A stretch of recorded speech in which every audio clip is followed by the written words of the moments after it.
بسم اللہ الرحمن الرحیم۔ محرم الحرام میں سورۃ کوثر، سورۃ اخلاص اور سورۃ فاتحہ کی طاقت دیکھ لو۔ ان تین سورتوں کو محرم الحرام میں ایک ساتھ اگر فقیر بھی پڑھ لے تو وہ بھی اگلے روز کروڑ پتی بن جائے گا۔ محترم ناظرین، السلام علیکم۔ سورۃ کوثر، سورۃ اخلاص اور سورۃ الفاتحہ کی طاقت دیکھ لو۔ ان تین سورتوں کو بتائے گئے طریقے کے مطابق اگر کوئی یہ تین صورتوں کا وظیفہ، کوئی بھی شخص اس وظیفے کو کر لے گا تو وہ مالا مال ہو جائے گا۔ اگر آپ چاہتے ہیں کہ آپ کا نصیب بدل جائے، آپ کی تقدیر بدل جائے، تو ہرگز اس وظیفے کو مت چھوڑیے گا۔ محترم ناظرین، آج کا وظیفہ بہت ہی خاص اور مجرب ہے۔ آج میں آپ کی خدمت میں ایک ایسا عمل لے کر حاضر ہوا ہوں جس کی برکت سے انشاءاللہ اللہ پاک آپ کے کاروبار میں برکت عطا فرمائے گا۔ آج کا وظیفہ قرآن پاک کی بہت پیاری سورۃ فاتحہ، سورۃ اخلاص اور سورۃ کوثر کا ہے، جو بے شمار برکتوں اور رحمتوں اور فضیلتوں کا خزانہ ہے۔ یہ صورتیں رنج و غم کو دور کرتی ہیں، قلب مومن کو فرحت و شادمانی اور خوشیاں دیتی ہیں۔ یہ صورت بہت ہی پاورفل ہے۔ ان کو پڑھنے سے اللہ تعالیٰ نے حیران کن معجزات رکھے ہیں۔ اور موجودہ دور میں جو لوگ رزق کے معاملے میں ہر وقت پریشان رہتے ہیں، اس کو پڑھنے سے اللہ پاک رزق کی پریشانی کو ختم کر دیتے ہیں۔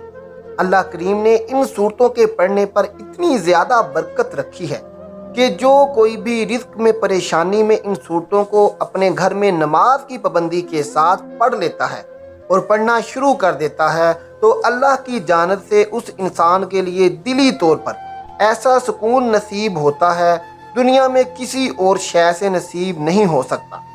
اور یہ کتنی بڑی سعادت ہے انسان کے لیے۔ ابن رقیم رحمۃ اللہ علیہ لکھتے ہیں کہ مجھے طواف وغیرہ کے دوران بعض اوقات ایسا شدید درد اٹھتا کہ میں حرکت نہیں کر سکتا تھا، تو میں ایسی کیفیت میں فوری طور پر یہ صورتیں پڑھ کر درد والی جگہ پر ہاتھ پھیرتا تو درد ایسے رفع ہو جاتا جیسے تھا ہی نہیں۔ میں نے اس چیز کا تجرباتی مشاہدہ کئی بار کیا ہے۔ اس طرح زمزم کا پیالہ بھر کر اس پر یہ صورتیں پڑھ کر پیتا تو مجھے بہت فائدہ اور توانائی حاصل ہوتی کہ کسی دعا سے اتنی نہ ملتی تھی۔ ایک آدمی کو سورۃ اخلاص سے بہت محبت تھی اور اس محبت کی وجہ سے وہ اس سورت کو ہر نماز کے بعد قرأت کے اختتام پر پڑھتا تھا۔ اللہ تعالیٰ نے اس کی اس سورت سے محبت کی وجہ سے اسے جنت میں داخل کر دیا۔ سورۃ الفاتحہ کی تاثیر و برکت میں یہ بھی ہے کہ یہ مشکلوں کو آسانیوں میں اور تنگیوں کو فراوانیوں میں بدل دیتی ہے۔ اس سے انسان پر حقیقی برکت و سعادت کا رستہ کھلتا ہے۔ ذہنی قرب، فکری الجھنوں اور پریشانیوں سے نجات ملتی ہے۔ رنج و علم اور غم و اندو رفع ہوتے ہیں۔ بیمار کو تندرستی ملتی ہے، تنگ دست کو فراخی و رزق عطا ہوتی ہے، محروم کو فتح نصیب ہوتی ہے اور سب غموں اور دکھوں کا مداوا ہو جاتا ہے۔ محترم ناظرین، فتح مشکلات اور روحانی برکات کے لیے، ہر قسم کی مہمات میں کامیابی کے لیے، آفات و بلیات سے حفاظت و جملہ امراض سے شفا یابی اور اللہ کی خاص مدد و نصرت کے لیے یہ وظیفہ بہت ہی مؤثر اور کارآمد ہے۔ اس سے آپ کو اتنا مال دولت حاصل ہوگا کہ آپ کی نسلوں کے لیے بہت زیادہ اور کافی ہو جائے گا۔ اللہ پاک آپ کو اس عمل سے ایسا رزق جاری فرما دیں گے کہ وہ 7 نسلوں تک کبھی ختم نہیں ہوگا۔ وقت کو مد نظر رکھتے ہوئے وظیفے کی طرف چلتے ہیں اور آپ کو بتاتے ہیں۔ سب سے پہلے آپ نے اپنے گھر میں نماز کا معمول بنانا ہے۔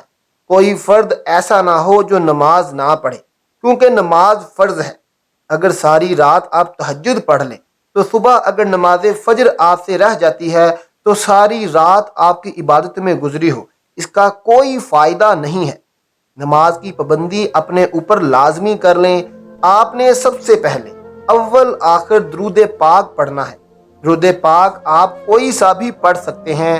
پھر ہر نماز کے بعد 11 بار سورۃ الفاتحہ، پھر 11 بار سورۃ الاخلاص اور پھر 11 بار سورۃ کوثر پڑھیں۔ یہ عمل آپ کو 3 دن تک ضرور کرنا ہوگا۔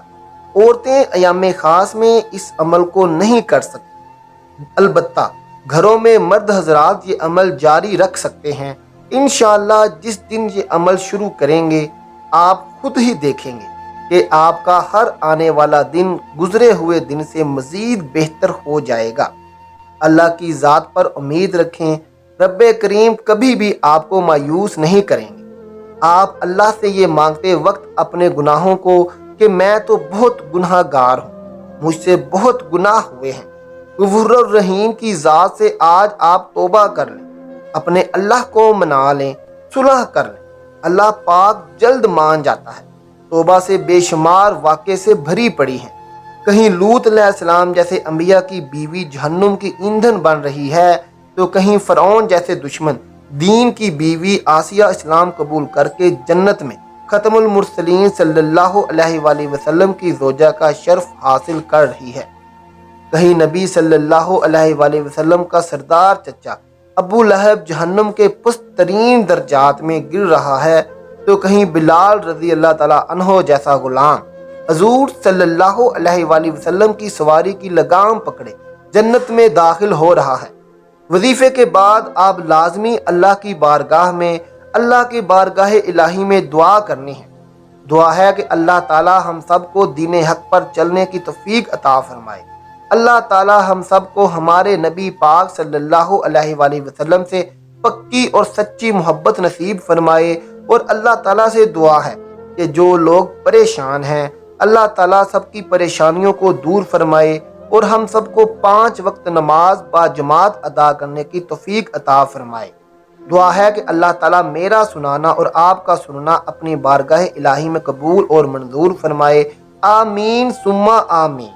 دعا ہے کہ جو لوگ پریشان ہیں اللہ تعالیٰ سب کی پریشانیوں کو دور فرمائے، ہم سب کو 5 وقت نماز با جماعت ادا کرنے کی توفیق عطا فرمائے۔ ہم دوستوں سے گزارش ہے کہ کمنٹ باکس میں ایک بار سبحان اللہ ضرور لکھ دیں، اور ہمارا چینل سبسکرائب کریں تاکہ ہر آنے والی نئی ویڈیو سب سے پہلے آپ تک پہنچ سکے۔ شکریہ۔